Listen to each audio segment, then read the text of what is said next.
Ma'am, dun sa third impeachment complaint against BP Sara na na-file today. Meron nga di ba? Saktong-sakto. Oo. May mga malisyoso nga nagsasalita na fundraising na nga daw tong budget na to para sa 1 trillion impeachment. Bigla akong kinabahan.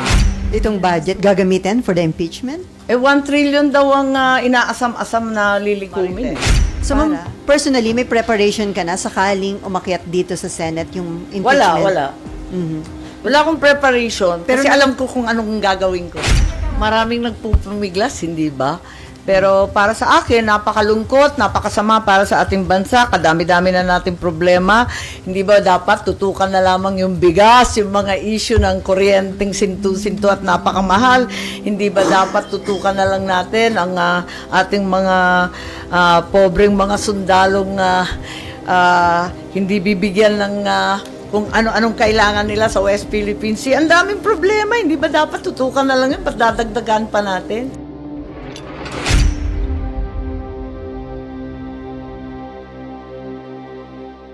Ma'am, nung nag-privilege speech kayo, walang nag-react, walang nag-explain. What do you make of that? No, what happened was I was told that I was not going to have any interpellation. Sino Pinagbawal yung interpellation. Sabi ko, sige, mag-privilege speech ka, pero wala nang tanong-tanong. But you were hoping then kahit papaano na may explanation from Senator Poe, Senate President Cheese. Okay lang, dinedma ako, pero nasabi ko naman yung dapat. Ma'am, do you think yung lumabas na although fake news naman daw na planong kudita sa leadership ni SP Cheese? Ay naman, ako na naman ang sisisihin. Ma'am, do you think it has something to do with the budget, ma'am? But yung timing? Hindi ko alam. Kasi nauna yun eh. Nauna yun, di ba? Naglilikom daw ako ng pirma. Allergic ako sa pirma, di ba? Nadaanan ko na Pasko last year, yun na naman. Tapos nung bumalik tayo ng sesyon, ayan na naman, yung panlilin lang ng pirma-pirma na yan. Ay, ma'am, ba't nga dun sa fake news na yun, kayo ang pinalabas na nangangalap ng pirma? Kayo ang pinalabas na nagsusulisit ng signatures? Ewan ko, baka naman galing sa kung saan yung mga balitang yan. Ako wala akong alam. Marites ako eh. Parati akong updated sa mga galaw dyan. Pero wala akong narinig at wala talagang alam. Kung may alam ako, di binalita ko na sa inyo. Nakakatamad na. Patapos na kami. Di ba? Okay, ni Isa na lang, ma'am, yung sa budget ng DPWH na naging 1.1 trillion pesos from 8 to 5 na dagdagan ng 288. Kung sino dapat mag-explain? Kasi nakalagay nga, sabi nyo nga po, nakalagay lang various infrastructure projects. Nakakatawa eh, di ba? Walang detalye, walang nag-explain. So, sinong dapat na tumayo at mag-explain talaga? Hindi ko na nga alam eh. Sabi ko nga sa inyo, hindi ko maintindihan itong proseso. Lahat lihim, lahat madilim, lahat malabo. Hindi ko nga alam kung sinong gumawa ng ano eh. Napakalabo talaga. Dati, ang sinasabi may 3 houses kapag budget. Yung lower house, yung upper house, yung BICAM. Ngayon, alin ba? Alin ba dun sa 3? Parang ang gulo eh. At saka dyan sa DPWH, 2 linalabag niya na. Una, mas nalampasan pa ng DPWH yung edukasyon. Ikalawa, the Congress may not increase the appropriations recommended by the President. Di ba obvious na lampas-lampas dun sa sinabi ng Pangulo? So, mamang mga hindi maliwanag kung bakit nadagdagan o nabawasan, sino ang may initiative, yung DPWH and Pantawid Pamilyang Pilipino Program, ma'am, yung 50B. Yung 50B, oo. Hindi rin po klaro sa inyo bakit may tapyas. Yun nga, as a general rule, as a matter of fact, it's in our rules. It's very clear in the rules of the Senate na meron dapat explanation. At nasama ko yata yan sa aking PowerPoint.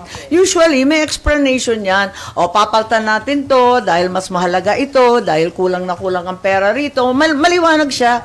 Ngayon, ang explanation, dadagdagan ng comma, tutuldukan ng I. Anong klaseng explanation yun? Na hindi binanggit yung pagbabago. So, kanino look out, ma'am, yung bad budget? Sorry? Yeah. Kaninong lookout yun, ma'am? Yung bad budget? Who's to be blamed? Well, right now, like I said, I'm in a state of confusion and rather abject ignorance as to who is really responsible for all this. Dahil even if I am officially a member of the BICAM, a vice chair of the Finance Committee, the truth is we were not consulted on these drastic changes made in the budget for 2025. Nagulat nga ako dahil andun nga nakita natin yung sa ating rules ng Senate, maliwanag din na kailangan may explanatory kung bakit nagbago-bago. Pero ganun talaga Pero yung nga, ma'am, yung kawalan ng consultation, kanino dapat call yan, di ba? As kay Finance Committee Chairman, sana na-consult muna kayo? Wala sa ugali kong nagtuturo pero ang akin na lamang, iwasto na lang natin moving forward. Ayan na, nabulagta na tayo riyan. Moving forward na lang, let's try and rectify. So, kung maaari, ibalik sa BICAM kahit nagbitaw na ang palasyo ng salita, baka naman si E.S. Bersamin, pwede niyang gawin yung ginawa niya sa anti-agricultural economic sabotage. Pwede niyang ibalik katulad ng ginawa sa Magna Carta for Seafarers at maayos ng maigi itong budget na ito. Ang laking kahihiyan, talagang trouble to para sa 2025. Pag nauwi to, lahat sa AKAP, MAIP, lahat sa katutak na limos, pati sa FLR ng DBM. So, ma'am, kaya ganyan din ang concern ninyo dahil kapag pinirmahan nito ni Presidente, siya yung malalagay sa alanganin. Ay, hindi ko alam, pero Kapag hindi naging talaga batas. dapat linalagdaan yung ganito kalabo. Okay, Amor and then RG. Ma'am, sabi po ni President Marcos, hindi naman daw po maaapektuhan or mababawasan yung services ng PhilHealth kahit zero subsidy sila for next year. Do you think that's possible po, ma'am, na hindi talaga maaapektuhan yung PhilHealth services? Hindi ko talaga alam, pero ang maliwanag lang sa akin, yung nasa batas, no? Na yung PhilHealth talaga may bahagi talaga na para sa kanya. At pagbasahin natin, yung NEP, yung ORIG na provision para sa PhilHealth, ang liwanag naman, to be used for premiums of indirect contributors. Ibig sabihin nun, yung mahihirap, yung binabayaran yung premium ng gobyerno. Alam niyo, talagang iniisa-isa natin na talagang linilikom ng mga members ng PhilHealth, inaawa sa sweldo at talagang pilit nilang binabayaran yung premium. Bakit biglaan ang gobyerno nagdesisyon, hindi na babayaran lahat ng premium? Anong klase yun? Tapos yung benefit package improvement, ayun, required din yan. Di, ibig sabihin, wala nang improvement. Lahat naman tayo, alam na kulang yung outpatient. Ilan lang chemo, ilan lang dialysis, wipe out ka na. Yung outpatient, pati yung in-hospital. Tapos, para sa beneficiaries ng pamana, kasama din yan. So, lahat yan, wala nang premium. Lahat ng cannot afford, wala na silang PhilHealth. Instead, luluhod na lang sila sa may kapangyarihan at hihingi ng MAIP. And ma'am, you mentioned din po yung guarantee letters, mga GL. Yung mga mahiwagang guarantee letter na binibigay ng mga politiko, di ba? Kami ang nagbibigay niyan, dapat emergency na lang yun Pero kung PhilHealth member ka, may karapatan ka. Hindi ka makikisuyo, hindi ka maglilimos sino man. Karapatan mo yan Nagbayad ka ng premium. Last na po, yung GL po ba, ma'am, paano po yung proseso nun? Nanggagaling po sa mga government offices yung GL, pero paano po ba yung process? Parang ganun, di ba? Hinihingi ng kung sino-sinong mga pasyente na nangangailangan ng tulong, hihingi sila. Minsan, tinutuhog lahat ng senador, tinutuhog kami lahat, mga congressman, hanggang mabuo yung halaga na kinakailangan nila. Pag kinapos na at nakailang chemo na, babalik na naman. Ganun talaga yun Dapat hindi ganun Palawakin na lamang nila for Sa a reasonable amount yung PhilHealth benefits exactly as intended by the NAP. Palawakin nila, dagdagan nila for a reasonable amount. Kasi parang 2.5 chemotherapy sessions lang ang afford dun sa outpatient. Parang ganun lang yung liit eh. Alam ko, kapos na kapos eh. Hindi ko na updated. Pero nung dating governor ako, parang ganun lang eh. Pakatapos sa yung dialysis, ganun din. Ang konti-konti, samantalang alam na natin, 2-3 times a week yan. Eh di wipe out kagad sa isang linggo. Okay, RG. This is a different topic, but if you don't have to answer, if you don't want to answer, I've been asked to ask you this question. How do you feel about Sagutin ka na. how do you feel about yung naging dating pahayag ni Vice President Sara Duterte about the exhumation of the remains of your father and what she intended to do that at that time nung nagsalita siya? Balita pa ba yan? Panis na yan. Wala na akong may dadagdag. Eh, ma'am, dun sa third impeachment complaint against BP Sara na na-file today. Meron nga di ba? Saktong-sakto. Oo. May mga malisyoso nga nagsasalita na fundraising na nga daw tong budget na to para sa 1 trillion impeachment. Eh, bigla akong kinabahan. So, Ha? itong budget gagamitin for the impeachment? Eh, 1 trillion daw ang inaasam-asam na lilikumin eh. Para Ewan ko. pambayan. Alam mo, ang daming marites, hindi ko alam. Totally without basis, but it's been maritest. So, ma'am, personally, may preparation ka na sakaling umakyat dito sa Senate yung impeachment? Wala. Mhm. Wala akong preparation, Pero kasi alam ko kung anong gagawin ko. Nakausap na kayo ni Vice President Sara since yung Oo outburst naman. niya. Oo naman. So, how was it, ma'am? Pero Pwede- hindi ako oo naman. Oo naman. Pero ma'am, ano nakikita? Pero hindi pa kami nagkikita eh. Kasi, ewan telepono ko. lang kayo nag-kausap, ma'am? Ha? Yung since, yung... Kung maalala, kung nakita ko siya, kailan ko ba siya nakita? Pero ma'am, since nung outburst niya... Kasi panay punta niya sa Davao. At ako naman, wala nang ginawa kundi lumipad sa kasulok-sulukan ng daigdig. So, pero parang tigil naman ngayon, may, ano yun ma'am, may na-workout kayong ceasefire, parang tigil naman yung sagutan ngayon ng Presidente tsaka ni Vice. Tulad ng sinabi ko, pinagdadasal ko na lang silang lahat. Pero ma'am, anong nakikita mong senaryo? Aakyat kaya sa Senate yung impeachment complaint? Maraming nagpupumiglas, hindi ba? Pero para sa akin, napakalungkot, napakasama para sa ating bansa. Kadami-dami na nating problema. Hindi ba dapat tutukan na lamang yung bigas, yung mga issue ng kuryenteng sintu-sintu at napakamahal?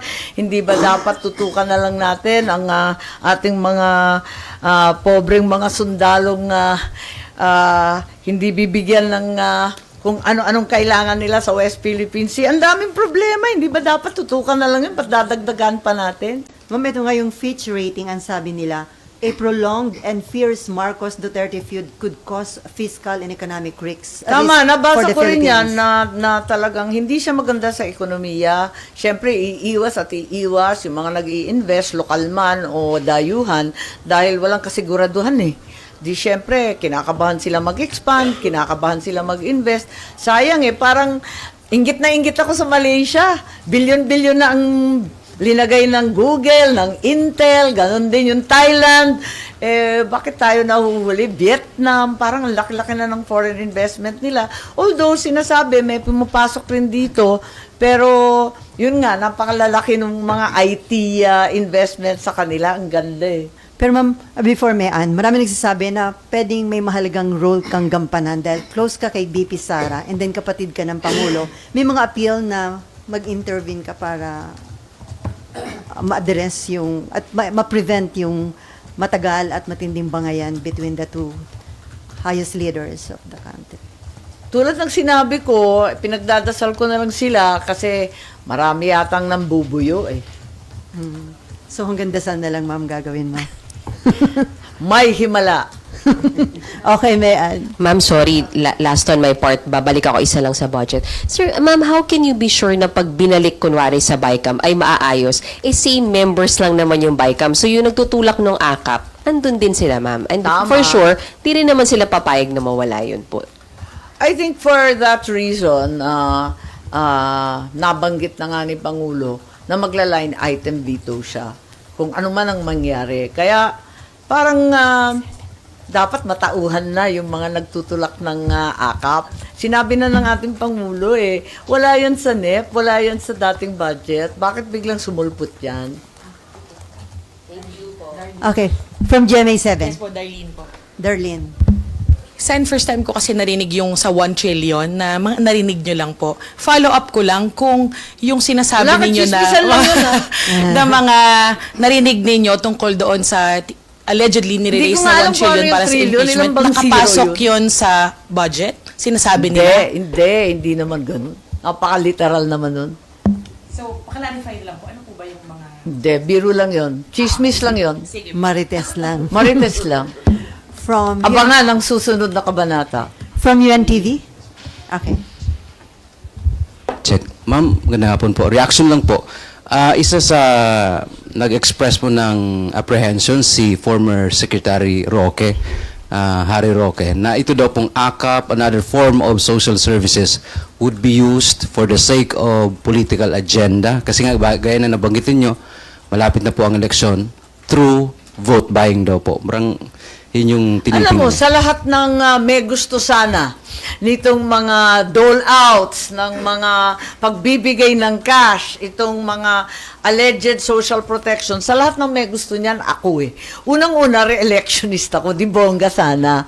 Ikalawa, nung umpisa niyan, pinaglaban ko yan nung umpisa, nung pinagdidiskusyonan yung Bayanihan 1 and 2. Nung nagkaroon tayo ng COVID pandemic, ayaw na ayaw ng ating mga finance managers nung panahon na yon na magbibigay tayo ng cash. Alangan na alangan sila sa cash pero sa akin, nung panahon na yon, damandam ako, talagang hirap na hirap ang tao, walang hanap buhay, walang pagkain, talagang walang trabaho.